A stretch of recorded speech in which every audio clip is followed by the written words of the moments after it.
साथियों नमस्कार। चुनाव और चुनाव की पारदर्शिता ये चुनाव आयोग की जिम्मेदारी है।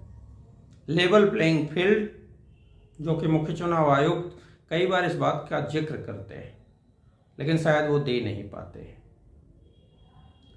अभी पंजाब और हरियाणा हाईकोर्ट के ने आदेश दिया कि महमूद प्राचा जो सुप्रीम कोर्ट के वकील हैं, उनको जो इलेक्ट्रॉनिक साक्ष्य हैं वो दिखाए जाएं। इस आदेश के संदर्भ में जैसे ही इस बात की चर्चा पब्लिकली हुई, तुरंत से चुनाव आयोग ने एक नोटिफिकेशन के लिए प्रोसेस किया। अब वो एक संशोधन आ गया जो इन सभी इलेक्ट्रॉनिक वोटिंग मशीन संभवतः और सीसीटीवी फुटेज नहीं देगा, वो पब्लिक को शो नहीं होने का ऐसा संशोधन आ गया। अब बताइए कि वो छिपाने का कारण क्या है? वो छिपाने से जनता का क्या भला होगा, ये सवाल खड़ा होता है। अब इस सवाल का जवाब ना ही चुनाव आयोग की तरफ से आ रहा है, न ही सरकार की तरफ से। एक तरफ जहां देश में जितने भी चुनाव हो रहे हैं उसमें जनता का जो मूड है उसके विपरीत परिणाम आ रहे हैं। आपने देखा मध्य प्रदेश, छत्तीसगढ़, हरियाणा, महाराष्ट्र, ये 4 ऐसे राज्य हैं जहां जनता चीख चीख कर कह रही थी कि कांग्रेस आएगी, इंडिया गठबंधन की सरकार बनेगी, लेकिन निर्णय एक तरफा भाजपा की तरफ आ गए। ऐसा कैसे संभव है कि जो मूल वोटर है, जो मतदाता है, वो कहता कुछ है लेकिन उसका जब वोट पड़ता है तो वो कुछ और हो जाता है? तो ये संदेह पैदा करता है। संदेह और गहरा हो जाता है जब हाईकोर्ट के आदेश पे जिन साक्ष्यों को सुप्रीम कोर्ट के वकील महमूद प्राचा को देने की बात हुई, वो ना देना पड़े उसके लिए तत्काल एक नोटिफिकेशन, गजट नोटिफिकेशन आ जाता है और ये दिखता है कि मतलब वो देना ना पड़ जाए और उसमें कोई ऐसी चीज ना फंस जाए जिसकी वजह से चुनाव आयोग बेपर्दा हो जाए और भाजपा की सरकार बेपर्दा हो जाए। अब सोचिए, सीसीटीवी फुटेज अगर नहीं देंगे तो क्या होगा? सीसीटीवी फुटेज अगर नहीं देंगे, नहीं जारी करेंगे, तो चंडीगढ़ का जो मेयर चुनाव में जो हुआ था बिल्कुल वही होगा। ये जनता भी समझ रही है। आप लोगों को भी सोचने की आवश्यकता है कि अगर चंडीगढ़ चुनाव में, जो मेयर चुनाव में जिसमें जो अधिकारी था वो किस तरीके से वोटों को खराब करके भाजपा के प्रत्याशी को जिताने के लिए किया प्रयास और बाद में कोर्ट ने फटकार लगाई। अगर सीसीटीवी फुटेज न होती और अगर वो कोर्ट के मंगाने पे नहीं मिली होती, जैसा अब नोटिफिकेशन हुआ कि अब नहीं दिया जाएगा, तो क्या ये संभव था कि वो चोरी पकड़ी जाती? मतलब साफ है, चुनाव आयोग बहुत कुछ छिपाना चाहता है। चुनाव आयोग क्यों छिपाएगा? वो तो एक स्वतंत्र संस्था है। वो छिपाना क्या पड़ रहा है और वो कौन सी ऐसी चीज है जिसको ये छिपाना चाहते हैं, ये सवाल है। और छिपाने की जरूरत पड़ी, वो ऐसा कौन सा कृत्य किया है और उस कृत्य का किसको लाभ मिला है? जाहिर सी बात है, भारतीय जनता पार्टी को उसका लाभ मिला है, उनकी सरकार बनी है। तो छिपाना पड़ रहा है क्योंकि चोरी हुई है वोटों की।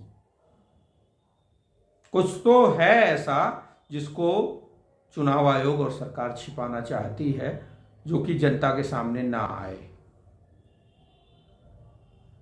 अब इस बात को थोड़ा और आगे बढ़ाते हैं।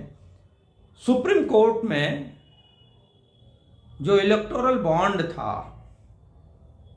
उसके लिए जब सुप्रीम कोर्ट के ने आदेश दिया कि सारी डिटेल दीजिए 1 हफ्ते में, तो स्टेट बैंक ऑफ इंडिया ने कहा कि नहीं, हम नहीं दे सकते जी। क्यों नहीं दे सकते? नहीं, वो रिकॉन्साइल करना होगा, क्या होगा, क्या क्या क्या बहाने हो रहे थे। तो स्टेट बैंक ऑफ इंडिया क्या छिपाना चाह रहा था? वो ये छिपाना चाह रहा था कि इलेक्टोरल बॉन्ड से सबसे ज्यादा चंदा किसको मिला, और उस चंदे का लाभ किसको मिला था? भारतीय जनता पार्टी को सबसे ज्यादा। कैसे मिला था? ईडी सीबीआई लोगों को केसों में फंसाती थी और उनकी कंपनी चंदा इलेक्टोरल बॉन्ड खरीदता था और वो फिर बाइज्जत बरी हो जाते थे। तो ईडी सीबीआई का दुरुपयोग करके इलेक्टोरल चंदा, इलेक्टोरल बॉन्ड भाजपा को मिला। बहुत सारे ठेकेदारों को इलेक्टोरल बॉन्ड उन्होंने खरीदा और उसके कुछ ही समय बाद उनको बहुत बड़े बड़े टेंडर मिल गए। मतलब सरकार इलेक्टोरल बॉन्ड का कमीशन लेके लोगों को ठेके देने लगी। ये सब चीजें न खुले, न पता चले, इसके लिए स्टेट बैंक ऑफ इंडिया भी बहाने बना रहा था। अब जब डंडा पड़ा सुप्रीम कोर्ट का, तो 1 हफ्ते में दे दिया। तो सच्चाई के लिए जब डंडा पड़ेगा तभी ये एजेंसियां सच बाहर निकालने देंगी, सच बाहर तभी आएगा। ये सब बात है। अब एक बात महाराष्ट्र में और आई। मार्कंडवाड़ी एक गांव, जहां की पूरा का पूरा वोट भाजपा को मिला, वहां के लोगों ने कहा कि हमने तो कांग्रेस को वोट किया, ये वोट कांग्रेस को यहां एक भी क्यों नहीं मिला? तो भाई ऐसा है कि आपने इलेक्ट्रॉनिक वोटिंग मशीन का रिजल्ट देखा। अब हम एक पूरा जो वोटिंग का सेटअप है, हम निष्पक्षता से बनाते हैं, जिसमें पेपर वोट होगा, और जो पेपर वोट होगा उसको मिलान करेंगे इलेक्ट्रॉनिक वोटिंग मशीन से। तो उसमें भी पोल खुल जानी थी, चुनाव आयोग की, प्रशासन की, और जिन लोगों ने गड़बड़ियां की हों उनकी। तो सरकार डर के मारे उस पूरे गांव में कर्फ्यू लगा दी, किसी को वोट करने नहीं जाने दिया। मतलब सरकार और चुनाव आयोग का मुखौटा न उतर जाए, इसके लिए पुलिस का वहां पहरा बिठा दिया, लोगों को घरों में कैद कर दिया।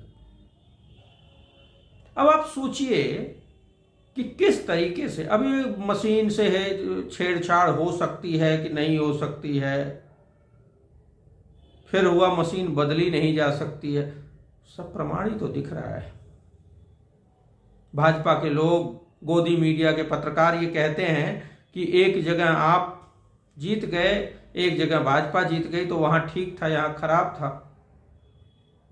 तो ये तुच्छों की तरह ये सवाल फेंक के भाग जाते हैं भाजपाई और गोदी मीडिया के पत्रकार।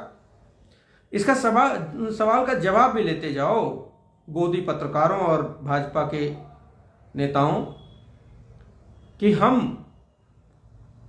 देश के सर्वोच्च सदन, उच्च सदन राज्यसभा में जब 2017 में चुनाव हुआ, उत्तर प्रदेश उत्तराखंड में भाजपा जीती और पंजाब में कांग्रेस जीती, तो भाजपा के ही नेता ने कहा था, जो उस टाइम मिनिस्टर भी थे, अभी नहीं रहे, स्वर्गीय अरुण जेटली जी ने, कि जब पंजाब में आप जीते तो वहाँ वोटिंग मशीन सही है और उत्तर प्रदेश उत्तराखंड हम जीते तो वहाँ खराब है, कैसे?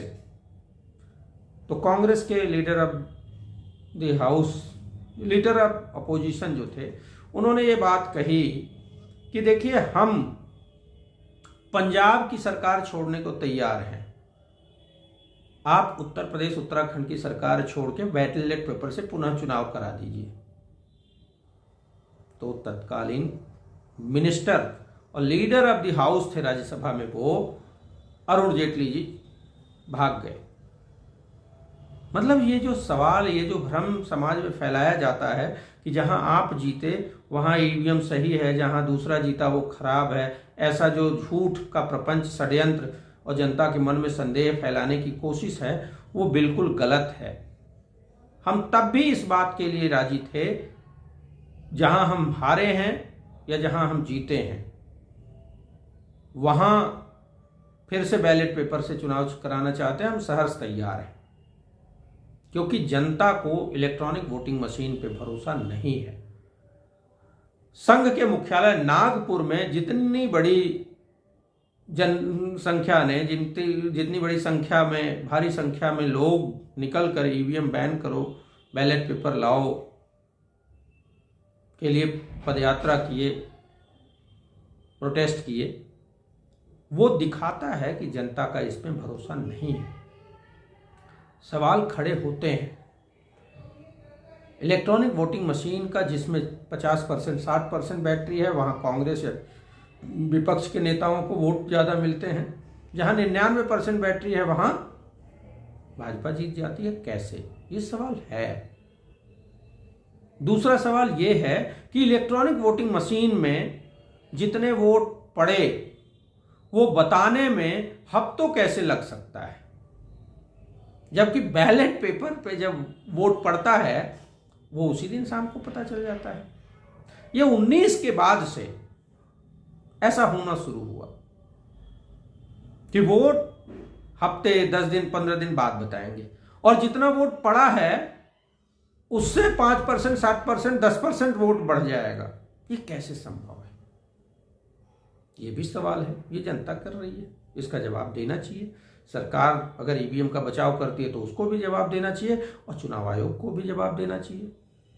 तो सवाल नंबर 1, बैटरी जहां ज़्यादा है वहां ही भाजपा कैसे जीत रही है, और कैसे संभव है कि पूरे दिन काम करने के बाद बैटरी 99% तक चार्ज रह जाती है।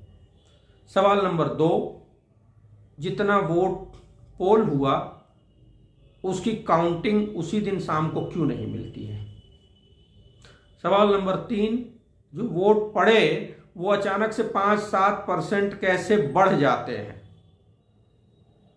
पहले आंकड़ा इलेक्शन कमीशन कुछ देता है, 10 दिन बाद कुछ दे देता है, ये कैसे संभव है। सवाल नंबर 4, इलेक्ट्रॉनिक वोटिंग मशीन में जितने वोट पड़े काउंटिंग में उससे कैसे बढ़ जाते हैं, जबकि बैलेट पेपर में संभावना है कि बैलेट पेपर में अगर 100 वोट पड़े हैं तो वो 90 हो सकते हैं। वो कैसे हो सकते हैं कि अगर स्याही लग गई तो कुछ मत रद्द हो जाते हैं, तो वो संभव है, लेकिन बढ़ नहीं सकते हैं, उसमें भी शर्त है। लेकिन इलेक्ट्रॉनिक वोटिंग मशीन, जिसको मुख्य चुनाव आयुक्त कहते हैं कि ये तो कैलकुलेटर की तरह काम करता है, तो कैलकुलेटर में 2 + 2 = 5 हाउ कैसे हो सकता है? इसका जवाब देना चाहिए। इन सारी बातों का जवाब ना देना पड़े, इस वजह से चुनाव आयोग की तरफ से अनुशंसा पर नया गजट नोटिफिकेशन आ गया है कि इलेक्ट्रॉनिक चीज़ों के साक्ष्य किसी को नहीं दिए जाएंगे। मतलब साफ है कि जो भी जांच होने से इलेक्शन कमीशन, ईवीएम और पूरी चुनाव व्यवस्था पर प्रश्न चिन्ह खड़ा कर दे, उनकी चोरी पकड़ी जाए, उन चीज़ों को पब्लिक में आने ही नहीं देंगे। तो कैसे पता चलेगा कि चोरी हुई नहीं हुई, कैसे हुई? ये सरकार का रवैया भी है। जो सरकार 2014 तक, जो भारतीय जनता पार्टी 2014 तक इस बात की दलीलें देती रही कि भ्रष्ट है सरकार, जांच कराओ जांच कराओ, लोकपाल का आंदोलन हुआ, लोकपाल का गठन हुआ, और 5 साल तक जब भाजपा सत्ता में आई तो लोकपाल बनाया ही नहीं, क्योंकि डरते थे कि इनकी चोरी लोकपाल जांच कर सकता है। और जब लोकपाल बनाया गया तो कौन बना किसी को पता ही नहीं, चोरी चुपके बना, और शायद ये इन्हीं के समर्थक रहे हों। आज अगर किसी भी व्यक्ति से पूछ लीजिए कि लोकपाल कौन है, 90-95% लोग फेल हो जाएंगे, उनको पता ही नहीं। मैं भाजपा के नेताओं से पूछता हूं, वो बता दें लोकपाल आज कौन है बिना गूगल किए। 99% भाजपा के लोग फेल हो जाएंगे, कोई नहीं जानता होगा। तो लोकपाल बना भी और इसलिए बना कि उसके जांच के दायरे में प्रधानमंत्री भी आएंगे, जिससे और पारदर्शिता आएगी। लेकिन पारदर्शिता की बजाय उल्टा पारदर्शिता तो नहीं आई, जांचें बंद हो गई। और जो जांच एजेंसियां हैं उन सबको विपक्षी नेताओं के पीछे लगा दिया गया, या फिर भाजपा की जो सरकार है, मोदी की सरकार, उसको सबसे ज्यादा फंडिंग करने वाला भारतीय जनता पार्टी को, जो अडानी अंबानी जैसे लोग हैं, उनको ठेकेदारी एयरपोर्ट के मिल जाए, इसके लिए ईडी सीबीआई की रेड पड़ने लगी और लोग कंपनियां बेच बेच भागने लगे। तो जांच होगी ही नहीं। आरटीआई लाकर कांग्रेस की सरकार, जो डॉक्टर मनमोहन सिंह जी की सरकार थी, आरटीआई लाकर देश में पारदर्शिता चाहती थी कांग्रेस। जनता को और मजबूत करना चाहती थी कांग्रेस, और आरटीआई को इन्होंने खत्म कर दिया। ईडी सीबीआई लोकपाल कांग्रेस के समय ही मजबूत हुए थे, और इनके समय में जांच होगी ही नहीं। या तो होगी तो विपक्ष के नेताओं की होगी, अडानी के जो अपोनेंट हैं उनकी होगी। लोकपाल प्रधानमंत्री की तो जांच छोड़ ही दीजिए, अडानी की भी जांच नहीं कर सकता, स्वतः संज्ञान नहीं ले सकता। तो एक कांग्रेस की सरकार थी जो जनता के समक्ष सारी चीजें पारदर्शिता से रखना चाहती थी, और एक नरेंद्र मोदी की सरकार है जो हर चीज छिपाना चाहती है। चाहे राफेल, पेगासस, किसी मामले की कोई जांच नहीं होगी, अडानी कोई जांच नहीं होगी। विपक्षियों की जांच करो, डराओ धमकाओ, विपक्ष के नेताओं को भाजपा में शामिल कराओ, ये मुहिम चल रही है। तो कांग्रेस पारदर्शिता चाहती थी और नरेंद्र मोदी सब कुछ छिपाना चाहते हैं। इलेक्टोरल बॉन्ड की जानकारी देश को कोई मतलब नहीं है। यही मोदी जी 2013 में गला फाड़ के कहते थे कि भारत के लोगों को पता चलना चाहिए कि रुपया कमजोर क्यों हुआ। अब उस पर चर्चा नहीं करेंगे, रुपया और नीचे चले गया और कमजोर हो गया, उस पर बात नहीं होगी। भारत के लोगों को पाई पाई का हिसाब मिलना चाहिए, ऐसा मोदी जी कहते थे। और अब कहते हैं कि इलेक्टोरल बॉन्ड की जानकारी पब्लिक को जानने की कोई जरूरत नहीं है, अडानी के भ्रष्टाचार की जांच नहीं होगी क्योंकि जनता को उससे कोई लेना देना नहीं है। ये सब सवाल है। अब इलेक्शन कमीशन को जो हाईकोर्ट, हरियाणा पंजाब हाईकोर्ट ने आदेश दिया है, वो जानकारी भी जनता को नहीं मिले, इसके लिए नोटिफिकेशन आ गया। मतलब शीशे की तरफ साफ है। कांग्रेस जनता को और ज्यादा अधिकार देना चाहती थी। पीआरआई एक्ट से लेके आरटीआई एक्ट तक की बात कर ली जाए, इसमें जनता को मजबूत करने की सोच थी। और आज नरेंद्र मोदी की सरकार हर चीज छिपाना चाहती है।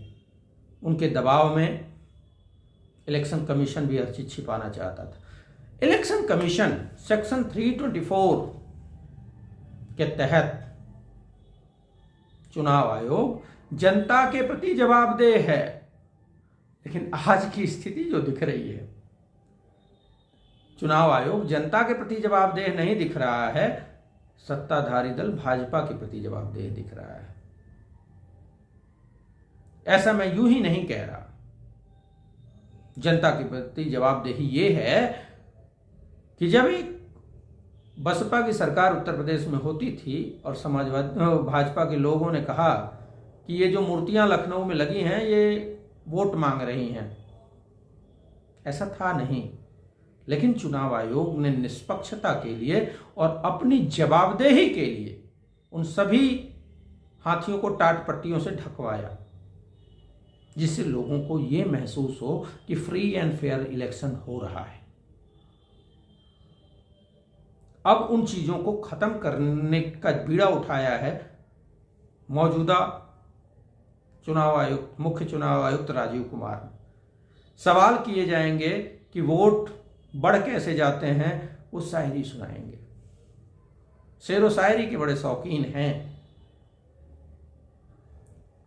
तो जनता ये चाहती है कि ट्रांसपेरेंसी आए कांग्रेस की सरकारों तक। नित्य प्रतिदिन नए नए कानून, नए नए अधिनियम आते रहे, जिससे जनता को एम्पावर किया जा सके, जनता को पता चल सके, पारदर्शिता हो सके। जिस भी चीज का आरोप कांग्रेस की सरकारों में भाजपा ने लगाया, कांग्रेस की सरकारों ने जांच कराया। लेकिन अब कोई आरोप लगा लीजिए, जांच नहीं होगी। बड़ी बेशर्मी से भाजपा के जो सत्ता में मंत्री हैं वो कह देंगे ना यहाँ इस्तीफे होते हैं, ना ही यहाँ जांच होती है। अब वो कितने जिम्मेदार हैं आपके प्रति, ये आप सोचिए। अब लोग बेपर्दा हो गए हैं। भाजपा, सच्चाई यही है। अब जिस तरीके से भारतीय जनता पार्टी ने आरटीआई, लोकपाल, इलेक्शन कमीशन सबको कमजोर किया, और अब किसी भी चीज में आपको आरटीआई में जवाब नहीं मिलता है, लोग भड़काने लगते हैं, बहकाने लगते हैं। अब सरकार से आप उम्मीद छोड़ दीजिए कि कोई न्याय मिलेगा। प्रधानमंत्री नरेंद्र मोदी जी के संसदीय क्षेत्र बनारस में जो केंद्रीय विश्वविद्यालय है, काशी हिंदू विश्वविद्यालय, बिना एग्जीक्यूटिव बॉडी के पिछले 3 सालों से जो कुलपति बैठे हैं वो संविधान विरुद्ध नियुक्तियां कर रहे हैं। 38 लोगों को कंसल्टेंट बनाया है और कंसल्टेंटों के भरोसे विश्वविद्यालय चल रहा है। घोर अनियमितता में शामिल हैं और वो जाकर मोदी जी और अमित शाह जी से मिलकर, चूंकि वो भी जैन हैं, जाकर अपने लिए पुनः एक टर्म और मांगने के लिए क्या साठगांठ करके आए हैं। देखना यह है कि जो बीएचयू के लोगों ने विरोध किया है, जो वहाँ चोरियां हो रही हैं, जो भ्रष्टाचार हो रहा है, जो पेड़ों की कटाई हो रही है, जो बिल्डिंगों को बनाने के रूप में भ्रष्टाचार हुआ है, तोड़ने के रूप में भ्रष्टाचार हुआ है, उन सब भ्रष्टाचार को देखते हुए उनको पद से हटाकर जांच करती है ये सरकार, या उन्हीं को एक टर्म और देकर यह सत्यापित करती है कि उसको भ्रष्टाचार से कोई गुरेज नहीं है, जैसा सत्यपाल मलिक साहब, पूर्व राज्यपाल जम्मू एंड कश्मीर, ने कहा कि प्रधानमंत्री मोदी को भ्रष्टाचार से कोई गुरेज नहीं है। अब ये बातें खुलने लगी हैं और जो नया संशोधन चुनाव आयोग का आया है उससे ये होगा कि सीसीटीवी फुटेज नहीं मिलेगी। जो भी आप मांगेंगे, पब्लिक की तरफ से साक्ष्य मांगे जाएंगे, वो नहीं दिया जाएगा। और जब नहीं दिया जाएगा तो चंडीगढ़ मेयर का जो चुनाव हुआ, जिस तरीके से सीसीटीवी में वो कैद हुआ, वो चोरी पकड़ी नहीं जाएगी। और चोरी छिपाने के लिए चुनाव आयोग और नरेंद्र मोदी की सरकार चोरी छिपाने वाली सरकार है। चोरी करो, लूट मचाओ, देश को गर्त में डालो, लोकतंत्र को खत्म करो। जहां एक तरफ जम्मू एंड कश्मीर में विश्व के कई देशों के प्रतिनिधियों को बुलाकर प्रधानमंत्री मोदी जी ने ये बताने की कोशिश की कि हमारे वहाँ ट्रांसपेरेंट चुनाव है, वहीं चुनाव आयोग ऐसे संशोधन करके चीज़ों को छिपाना चाहता है। अब सोचिए कि विश्व पटल पर हमारी क्या छवि होगी। क्या हम कुछ प्रतिनिधिमंडल को बुला के अपनी चोरी को सत्यापित कर देंगे? चुनाव आयोग को अपनी जो स्टैंडर्ड ऑपरेशन प्रोसीजर है, एसओपी, उसके हिसाब से काम करना चाहिए, सरकार के एजेंट के रूप में नहीं। क्योंकि सेक्शन 324 के तहत चुनाव आयोग भारत के नागरिकों के प्रति जवाबदेह है, ना कि किसी सत्ता के प्रति जवाबदेह है। धन्यवाद। जय हिंद, जय विश्वनाथ।